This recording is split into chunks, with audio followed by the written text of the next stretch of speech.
දළදා වහන්සේයි මෙච්චර විශේෂ. බුදුරජාණන් වහන්සේගේ අනික් හැම ධාතුන් වහන්සේ නමකටම වඩා වැඩිම 이르දි ප්‍රතිහාර ප්‍රමාණයක් පෑවේ අපේ දළදා මාලිගාවේ දළදා වහන්සේ. ඒකයි අපිට විශේෂ. බුදුරජාණන් වහන්සේලාට දත් කීයක් තියෙනවද? දැන් අපේ දත් කීයක් තියෙනවද? අපිට දත් තියෙන්නේ 32යි. උඩු ඇඳේ 16යි, යටි ඇඳේ 16යි. බුදුවරුන්ට දත් තියෙනවා 40ක්. දන්ත ධාතුන් වහන්සේලා 49ක් බුදුරජාණන් වහන්සේලාගේ ශ්‍රී මුඛයේ වැඩ ඉන්නවා. වීසති සේත සුදන්තෝ කියන්නේ ඒකනේ. 20 බැගින්නු කියන්නේ උඩු ඇඳ 20යි පහළ ඇඳ 20යි. සේත සුදන්තෝ සුදු වර්ණයෙන් බැබලෙනවා. දැන් අපේනේ කහ පාටයි දුර පාටයි ඔක්කොම තියෙන්නේ නේද? බුදුරජාණන් වහන්සේලාගේ එහෙම නැහැ. ඊළඟට බුදුරජාණන් වහන්සේලාගේ මේ දත් අතර හිදැස් නැහැ. මේ විස්මිත දෙතිස් මහා පුරුෂ ලක්ෂණයන්ගෙන් එකක්. තේරුණාද? ඒ නිසා උන්වහන්සේලාට මේ වළඳන ආහාරය, වළඳන දාණය මනාකොට ජීර්ණය වෙනවා කියනවා. එතකොට ළමයි දැන් කෙනෙකුට හිතෙන්න පුළුවන් නේ දැන් එහෙනම් බුදුරජාණන් වහන්සේගේ දළදා වහන්සේලා 49ක් වැඩ ඉන්න ඕනනේ කියලා. ඔව් වැඩ ඉන්නවා. අපිට ඇහින් දකින්න තියෙන එක දළදා වහන්සේ නමයි. ඒ දළදා වහන්සේ තමයි ඇහින් දකින්න අවස්ථාව ඇදලා තියෙන්නේ. ඊට අමතරව ළමයි බුදු මුවින් 84000ක් ධර්මස්කන්ධේ වදාලානේ. සූත්‍ර දේශනා වශයෙන් ගත්තාම 84000ක් තියෙනවා.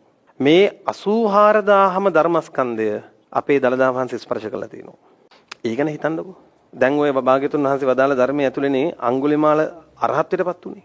නාලාගිරි දමණය උනේ. කෝපමණ නම් ධර්මයේ වදාළද ඒ හැම දහම් කරුණම දළදා වහන්සේ ස්පර්ශ කළා තියෙනවා. ඒ නිසා මේ දළදා වහන්සේ විස්මිතයි. දළදා ප්‍රදර්ශනයක් තියෙනවනේ.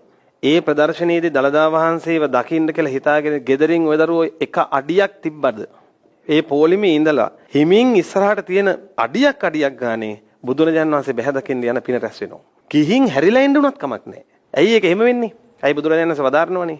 භාග්‍යතුන් වහන්සේගේ ශ්‍රී දේහයේ අබෑටයක් පමණ වූ ධාතුන් වහන්සේ නමකට පවා ජීවමාන බුදුරජාණන් වහන්සේ සංඥාවෙන් වැන්දොත්, පිදුවොත්, දන් දුන්නොත් ඒක භාග්‍යතුන් වහන්සේට කරපු වන්දනාවක් හා සමානයි කියනවා. ඒක භාග්‍යතුන් වහන්සේට පිදූ දානයක් හා සමානයි කියනවා. සෙල්ලම් නැහැ. එතකොට මේ දන්ත ධාතුන් වහන්සේ ගිහිල්ලා දළදා වහන්සේ දැක ගන්න ලැබුණොත් කවර කතාවද? ඒ නිසා ඔය දළදා ප්‍රදර්ශනයට යනකොට පොලිමේ ඉන්නකොට ඒ පොලිමේ ඉන්න අනිත් අය ගැනත් ඒ චේතනාවම තියාගන්න. මේ හැමෝම බුදුන් දකින්න යන්නේ. තරහමරා හදාගන්න එපා. හැමෝම හැමෝටම උදව් කරන්න. Tamanට නොලැබුණත් තව කෙනෙකුට ලැබෙනවා දකින්න සතුටු වෙන්න. අනේ මෙයාට ලැබුණානේ. එහෙම තියෙනවා ළමයි දේවල්. කොහොම හරි දැක ගන්න උත්සාහ ගන්න. ගිහිල්ලා තත්පරයක් දැක්කත්, තත්පරෙන් දශමෙන් එකක් දැක්කත් හිත සතුටෙන් තියාගන්න. අනේ මම බුදුරජාණන් වහන්සේගේ 84000ක් ධර්මස්කන්ධය ස්පර්ශ කරපු දන්ත ධාතුන් වහන්සේ දැක්කා නේද කියලා. මේවට පද හදන්න එපා. මම දැක්ක දළදා වහන්සේගේ එක විස්මිත ගුණයක්. මොකද්ද? දළදා වහන්සේට පුළුවන් එක රැයින් ඔය ධර්මයට ගරහන ධාතුන් වහන්සේලාට ගරහන සියලු දෙනාගේ කටවල් වහන්න. එක රැයින් පුළුවන් වුණා. දළදා වහන්සේට පුළුවන් එක රැයින් ලංකාවේ හතර දිග්මාගේ විසිරලා පැතිරලා ඉන්න බෞද්ධ සියලු දෙනා නුවරට ගෙන්නන්න. පුදුමයි. දැන් දළදා වහන්සේ වන්දනා කරන්න ওই දළදා ප්‍රදර්ශනයේට බෞද්ධය විතරක් නෙමෙයි ඉන්නේ. අනිත් එක මේ රටේ අය විතරකුත් නෙමෙයි ඉන්නේ. සියලු දෙනා එකතු වෙනවා. බලන්න ජීවමාන බුදුරජාණන් වහන්සේගේ සංඥාව. ජීවමාන බුදුරජාණන් වහන්සේ ධර්මයේ කිව්වේ බෞද්ධයින්ට විතරද?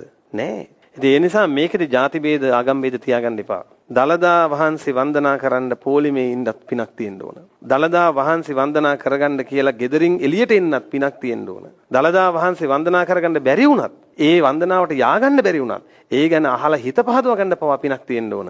ඒ නිසා දළදා වහන්සේ බැහැ දකින්න යන්න බැරි වුණත් කමක් නැහැ. හිත පහදව ගන්න.